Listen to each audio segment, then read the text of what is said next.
इसके पार्ट्स क्या क्या होते हैं रोटेटरी प्रेस में? हॉपर होता है, फीडर होता है, डाई सिस्टम होता है, टरेट होता है, कैम ट्रैक होता है, टेबलेट प्रेस फिलिंग स्टेशन और वेट कंट्रोल यूनिट्स होती है, कंप्रेशन रोलर होता है, इजेक्शन कैम होता है, टेक ऑफ ब्लेड होता है, डिस्चार्ज चूट होता है, टच स्क्रीन कंट्रोल पैनल होता है, सीलिंग सिस्टम, लुब्रिकेशन सिस्टम होता है, हाइड्रोलिक पंप सिस्टम होता है, electric motor, gear and belts होते हैं। ये जो इतने पार्ट्स होते हैं ये हमारे रोटेटरी प्रेस के होते हैं।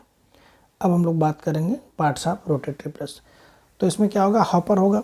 अब हॉपर क्या करता है, हॉपर उस मटेरियल को होल्ड करता है, ठीक है, जो कि जिनका कि हमको कंप्रेशन करना होता है। ये एक्चुअली प्रोडक्ट कॉन्टैक्ट पार्ट है, तो एटलीस्ट इसका जो एमओसी है वो SS316 रहता है। अब डिपेंड करता है मशीन के हिसाब से, मशीन के हिसाब से इसका जो है शेप और डिज़ाइन जो होता है वो अलग अलग रहता है। दूसरा क्या है, हमारा फीडर सिस्टम है। अब इसमें हॉपर की फ़ोटो भी दी गई है, उसको आप देख सकते हैं। ये हमारा हॉपर है, SS का है, SS316 इसका एमओसी रहता है, ठीक है। अब डिपेंड करता है डिफरेंट मैन्युफैक्चरर, इसका शेप और साइज़ जो है वो अलग अलग रहता है। कुछ डिज़ाइंस भी अलग अलग, इसमें वाइब्रेशन का मैकेनिज्म भी रहता है जो कि असिस्ट करता है प्रोडक्ट के फ्लो को। दूसरा हमारा क्या होता है, फीडर सिस्टम, ठीक है। अब ये क्या करता है, हॉपर से हमारा मटेरियल जो होता है वो फीडिंग सिस्टम में आता है। इसमें फीडिंग पेडल्स होते हैं, तो ये कांस्टेंट और यूनिफॉर्म रेट पे पाउडर या ग्रेन्यूल्स को डिलीवर करता है, ठीक है, डाई को, जिससे कि डाई हमारा प्रॉपर फिल हो सके। अब ये फीडर सिस्टम के दो कंपोनेंट होते हैं, एक फीडर हाउसिंग होती है, ठीक है, दूसरा ये फीडर हाउसिंग, ये फीडर पेडल्स। तो फीडर हाउसिंग क्या करता है, अब जो हमारा मटेरियल है वो हॉपर से जो है वो हाउसिंग में, जो फीडर हाउसिंग में आता है, मतलब हॉपर से जो हमारा मटेरियल है वो डायरेक्ट जो है वो फीडर हाउसिंग में आएगा, ठीक है। अब फीडर क्या करता है, अब हमारा जो मटेरियल है वो हमारा हॉपर से फीडर की हाउसिंग में आ गया, तो ये जो फीडिंग जो है ये क्या करेगा, ये मटेरियल को फीड करेगा डाई को। लेकिन ये जो फीडिंग है ये कांस्टेंट कंसिस्टेंट होना चाहिए और यूनिफॉर्म और एक्यूरेट होना चाहिए, जिससे कि हमारा टेबलेट की क्वालिटी और टेबलेट का वेट अच्छा हो। अब फीड पेडल्स क्या है, अब फीड पेडल्स क्या है, ये छोटे छोटे पेडल्स ऐसे चक्र जैसे होते हैं, जैसे ये फोटो में आपको ये दिख रहा है, ठीक है। अब इनका रोल बड़ा इंपॉर्टेंट होता है, ठीक है, ये कंसिस्टेंट एंड एक्यूरेट, ठीक है, मटेरियल जो होता है ये फीडिंग हाउसिंग से डाई को ट्रांसफ़र करते हैं, ठीक है।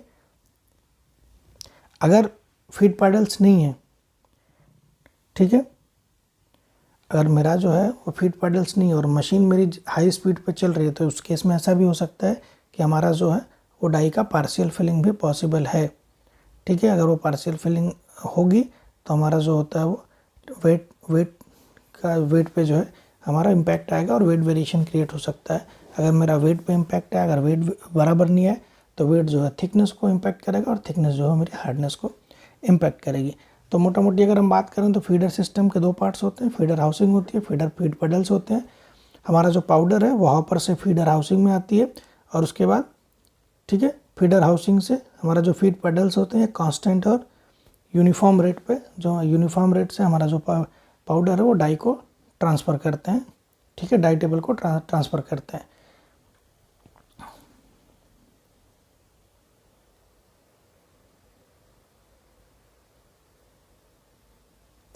अब हमारा है टेबलेट प्रेस पंच। अब पंच जो है, अब जो हमारे पंच हैं, पंच में दो टाइप के पंच है, एक अपर पंच है, एक लोअर पंच है। ये डाई कैविटी के अंदर मूव करते हैं और बाय अप्लाइंग कंप्रेशन फोर्स हमारे ग्रेन्यूल्स को डिज़ायर टेबलेट में कन्वर्ट करते हैं। और जो अपर पंच होता है, अपर पंच जो होता है, ठीक है, वो वर्टिकली जो है डाई के अंदर और बाहर, डाई बोर के अंदर और बाहर मूव करता है। जबकि जो लोअर पंच होता है, लोअर पंच का जो स्टेम होता है वो कांस्टेंट हमेशा जो है वो डाई बोर के अंदर ही रहता है पूरी साइकिल में। अपर पंच इन और आउट मूवमेंट करता है डाई कैविटी से अंदर भी आता है और बाहर भी जाता है, लेकिन जो लोअर पंच होता है वो हमेशा डाई बोर के अंदर ही रहता है। उसके बाद टेबलेट प्रेस डाई सिस्टम, ठीक है। अब पंच जो है पंच डाई के अंदर मूव करता है, ठीक है। अब डाई के अंदर ही टेबलेट का कंप्रेशन होता है, तो जो डाई है वो हमारा डिज़ायर्ड जो वो टेबलेट है वो प्रोड्यूस करती है। अब जो डाई की कैविटी है वो टेबलेट के थिकनेस और, ठीक है, जो टेबलेट का साइज़ होगा, ठीक है, वो हमारा डाई पे डिपेंड करता है। अब इसके बाद क्या है, स्क्रैपर ब्लेड। अब स्क्रैपर क्या है कि जब हमारा पाउडर डाई ओवर फिलिंग हो जाता है और हम लोग मीटरिंग कर लेते हैं कि हमको कितना फिल डेप्थ रखना है, ठीक है। उसके बाद जो एक्सेस पाउडर रहता है वो उसको क्या करता है, उसको हमारा जो स्क्रैपर ब्लेड होता है वो उसको रिमूव करता है, ठीक है। ये क्या होता है, ये डाई टेबल पर डायरेक्ट काउंट बहुत माइनर गैप होता है, एक बटर पेपर जितना गैप आप मान के चलो, ठीक है। अगर हम इसको डाई का जो ये स्क्रैपर ब्लेड का तो 0.05, ठीक है, से लेके 0.1 से ज़्यादा का गैप नहीं रहना चाहिए, ठीक है।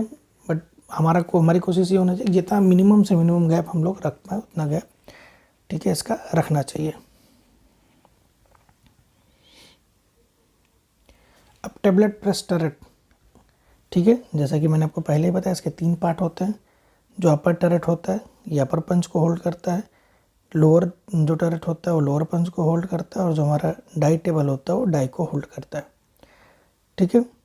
अब जैसे जैसे टरेट मूव करेगी तो अपर पंच लोअर पंच जो होता है, ठीक है, वो जो हमारी कैम होती है, कैम ट्रैक, जो हमारा कैम ट्रैक होती है उसके थ्रू ये अप एंड डाउन मूवमेंट करता है, ठीक है। टरेट हमारा क्या होता है, टरेट हमेशा मूव करेगा, मूव करने के साथ में, ठीक है, जो अपर पंच और लोअर पंच होंगे वो भी मूव करेंगे, लेकिन उनका जो मूवमेंट है वो जो है वो हमारी जो कैम ट्रैक होती है, फिक्स कैम ट्रैक होती है, वो उनके मूवमेंट को कंट्रोल करती हैं, ठीक है।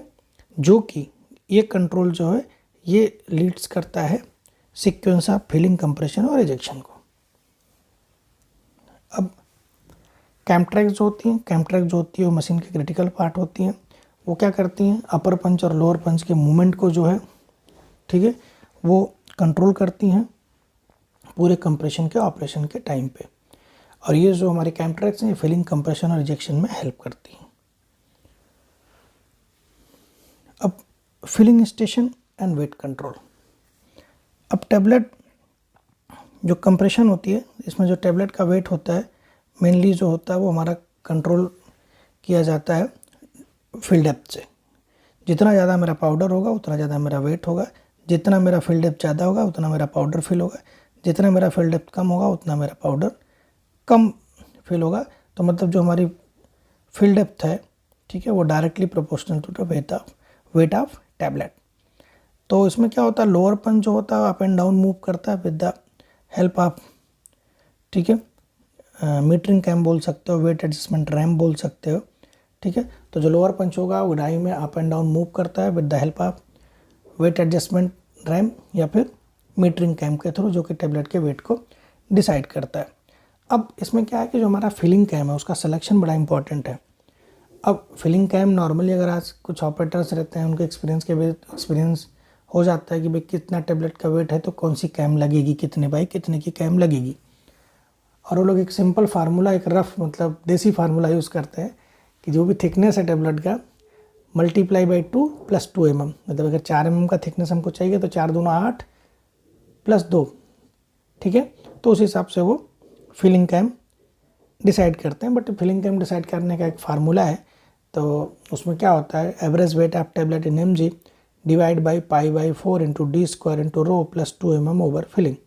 तो डी जो होता है वो टेबलेट का डायमीटर होता है, रो जो होता है उसकी बल्क डेंसिटी होती है, ठीक है, और 2 mm इसकी ओवर फिलिंग पड़ता है। इस फार्मूले के हेल्प से हम लोग जो है वो फिलिंग कैम को डिसाइड करते हैं कि हमारा फिलिंग कैम कितना होना चाहिए। अब करेक्ट फिल कैम का जो सिलेक्शन होता है ना, वो फर्स्ट स्टेप होता है कि हमारा सक्सेसफुल प्रोडक्शन कैसा होगा। अगर मेरा फिलिंग कैम का सिलेक्शन बराबर हो गया तो मेरा प्रोडक्शन जो है आगे का काम जो हो बहुत ईजी हो जाता है, ठीक है। जैसे कि कैट प्रेस मशीन है हमारी, उसमें डिफरेंट कैम लगती है, 5x16, 9x16, 13x16। और अगर हम सिजोंग MNST की बात करें, ठीक है, तो उसमें 4, 6, 8, 10, 12, 14, 16, 18 इस टाइप की कैम हमारी यूज़ होती हैं। जैसे कि आप फोटो में देख रहे हो, ये कैम की फ़ोटो है। इसमें लोअर एक साइड जो होता है, एक साइड से दूसरी साइड जो होता है इस टाइप का होता है। मैं आपको एक फोटो से बताता हूँ, ये ऐसा होता है, ठीक है। यहाँ से पाउडर भरना चालू होता है, ये पूरा पाउडर फिलअप होता है, मतलब कम से ज़्यादा।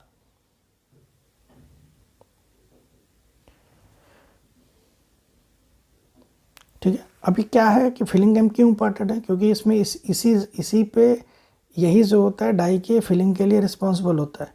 ठीक है। अगर पता चला हमारा जो फिलिंग कैम ही ऐसा है कि मेरा डाई इतना पाउडर, मतलब पंच की पोजीशन ऐसी है लोअर पंच की कि मेरा उसमें वॉल्यूम ही नहीं मिल रहा है, तो मेरा पाउडर नहीं भरेगा उसमें, तो उस केस में क्या होगा, मेरा वेट अचीव नहीं होगा।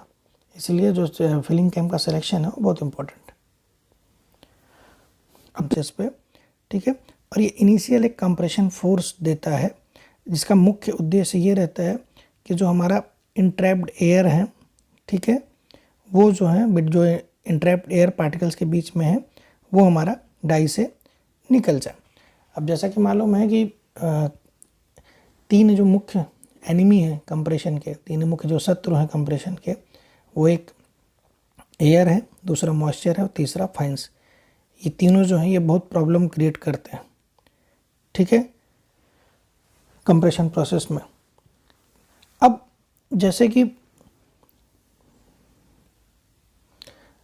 हम लोग कंप्रेशन करते हैं, कंप्रेशन के करने के केस में अब जो इंट्रैप्ड एयर पार्टिकल्स के बीच में रहेगी वो दो ही जगह जा सकती है, या तो डाई से बाहर चली जाए या फिर डाई के या फिर टेबलेट के अंदर रह जाए। मतलब दो ही जगह है जहाँ पे वो एयर जो है वो जा सकती है, या तो डाई के बाहर या फिर टेबलेट के अंदर। तो इसलिए हम लोग क्या करते हैं, हम लोग इसको प्री कंप्रेशन देते हैं, ठीक है, और अपर पंच की एंट्री को कंट्रोल करते हैं, जिससे कि हमारा जो इंट्रैप्ड एयर है वो मेरा डाई के बाहर चला जाएगा। अगर वो टेबलेट के बीच में रह गया तो फिर वो बहुत सारी प्रॉब्लम्स क्रिएट करेगा, कैपिंग क्रिएट कर सकता है, ठीक है। मेन जो है वो कैपिंग क्रिएट करेगा, क्योंकि क्या वो अगर एयर इंट्रैप रहेगा तो पार्टिकल्स बाइंड नहीं होंगे, ठीक है, वीक बॉन्ड फॉर्म होगा और आगे जाके वो कैपिंग क्रिएट करेगा। तो इसलिए हम लोग प्री कंप्रेशन स्टेज पे स्लाइड टैम्प करके, ठीक है, वो एयर को जो है हम लोग बाहर निकाल देते हैं डाई कैविटी के बाहर। जैसे आप ये देख रहे हैं ये अपर पंच है। अब इसकी एंट्री को हमने इसको बहुत अंदर तक हम लेके नहीं गए, ठीक है, इसकी एंट्री अपर पंच की एंट्री को हमने कंट्रोल किया, और ये जैसे ये स्लाइड टाइम करेगा यहाँ से देखिए ये दोनों किनारे से एयर जो है ये मेरा यहाँ से निकल जाएगा।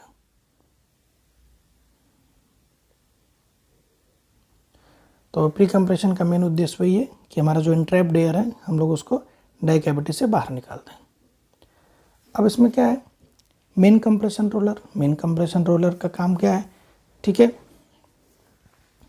ये अपर पंच जो हमारा मेन कंप्रेशन रोलर होता है, दो मेन कंप्रेशन रोलर रहेंगे, अपर पंच लोअर पंच के लिए, ठीक है, अपर कंप्रेशन रोलर और लोअर कंप्रेशन रोलर, एक अपर पंच के लिए एक लोअर पंच के लिए। ये क्या करता है, एक प्री डिटरमाइंड अमाउंट जो होता है, एक प्री डिटरमाइंड अमाउंट जो फोर्स जो होता है, प्री डिटरमाइंड फोर्स जो है ये हम उन अपर पंच और लोअर पंच पे एक्सर्ट करता है, अप्लाई करता है, ठीक है, जिससे कि हमारी टेबलेट फॉर्म होती है। ये क्या करता है, ये फाइनल कंप्रेशन फोर्स टेबलेट पे, फाइनल कंप्रेशन फोर्स जो होता है, ठीक है, वो टेबलेट पे अप्लाई करता है, जो कि प्री कंप्रेशन से ज़्यादा होता है और ग्रेन्यूल्स को हमारे टेबलेट फॉर्म में कन्वर्ट करता है। अब जब हमारा कंप्रेशन साइकिल चल रहा हो और ये प्रेशर अप्लाई करता है, तो ये जो वाइब्रेशन फ्री होना चाहिए और स्टेबल होना चाहिए। अगर ये वाइब्रेट करेगा तो वेट पे इम्पैक्ट आएगा, अगर ये स्टेबल नहीं होगा तो बहुत सारे प्रॉब्लम्स क्रिएट करता है।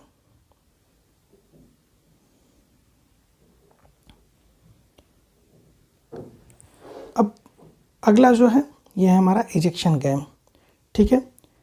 अब ये क्या करता है, ये इसका जो लोकेशन होता है ये हमारा मेन कंप्रेशन रोलर के बाद होता है। अब इजेक्शन कैम क्या करता है, इजेक्शन कैम क्या कर देगा, लोअर पंच को जो है वो ऊपर की तरफ पुश करता है, जिससे कि हमारी जो टैबलेट है वो डाई कैविटी से बाहर आए, बाहर आ जाए, ठीक है, एकदम डाई कैविटी के टॉप पे आ जाए। अब पंच, लोअर पंच डाई टेबल से कितना ऊपर आता है, नॉर्मली 0.1 से 0.2 mm मैक्सिमम ये बाहर आता है। इतना आने के बाद जो टेबलेट होगी वो मेरी डाई टेबल के ऊपर आ जाती है, ठीक है। और उसके बाद जो हमारा टेक ऑफ प्लेट या टेबलेट स्क्रैपर होता है वो टेबलेट को गाइड करता है एग्जिट चूट में, और हमारी जो टेबलेट है वो गुड कंटेनर में कलेक्ट हो जाती है।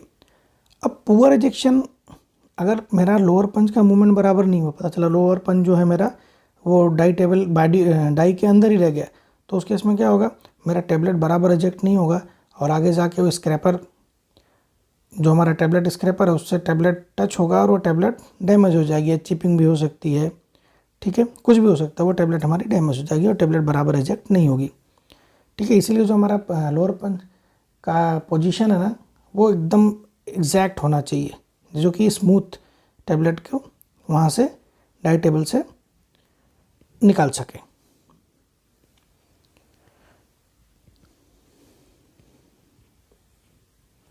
अब इसमें क्या होगा, अगर मेरा लोअर पंच ज़्यादा ऊपर आएगा 0.1 से 0.2 mm, तो ये क्या होगा, उस केस में क्या होगा कि मेरा जो tablet take off plate lower punch जो होता है वो टेबलेट टेक ऑफ प्लेट के कांटेक्ट में आएगा और वो डैमेज हो सकता है।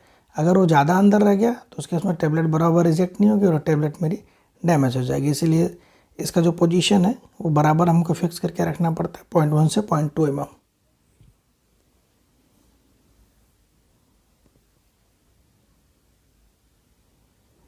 अब टेबलेट टेक ऑफ प्लेट क्या होती है, टेबलेट टेक ऑफ प्लेट जो है, ये जो हमारा टेबलेट इजेक्शन कैम के थ्रू लोअर पंच ऊपर आता है, ये टेबलेट को डाई कैविटी से इजेक्ट करके डाई टेबल पे ले आता है। तो ये क्या करती है, टेबलेट टेक ऑफ प्लेट जो उसको गाइड कर देती है एग्जिट चूट में, और मेरे टेबलेट जो है वो एज ए गुड टेबलेट हम लोग उसको कलेक्ट कर लेते हैं। अब इसमें क्या है कि अगर हमने टेबलेट टेक ऑफ प्लेट को बराबर सेट नहीं किया है, इसको बहुत ज़्यादा ऊपर सेट कर दिया, तो उसके इसमें क्या होगा, टेबलेट उसके बीच में जाके फंस जाएगी और वह टेबलेट डैमेज हो सकती है। इसीलिए टेबलेट टेक ऑफ प्लेट का जो पोजीशन है सेट करने का वो बहुत हमको केयरफुली सेट करना चाहिए। अब एडवांटेज क्या है रोटेटरी प्रेस के, high productivity with minimum amount of labour. इसकी जो प्रोडक्टिविटी है बहुत ज़्यादा है, लेबर कास्ट बहुत कम लगती है इसमें, कम, ठीक है। दूसरा क्या, कॉस्ट इफेक्टिव है, ठीक है, लार्ज स्केल प्रोडक्शन के लिए बहुत ही अच्छी मशीन है। अब इसमें क्या होता है, जो फीडर होता है ना वो फोर्स फीडर नॉर्मली होते हैं, ग्रेविटी फीडर तो अब यूज़ नहीं होते, नॉर्मली फोर्स फीडर होते हैं। ये क्या करते हैं, जो पाउडर का मूवमेंट है ना और ड्राई फिल कैविटी को बहुत अच्छे से मेंटेन करते हैं। अब मशीन जो होती है ना वो इंडिपेंडेंट रूप से वेट और हार्डनेस को कंट्रोल करती है।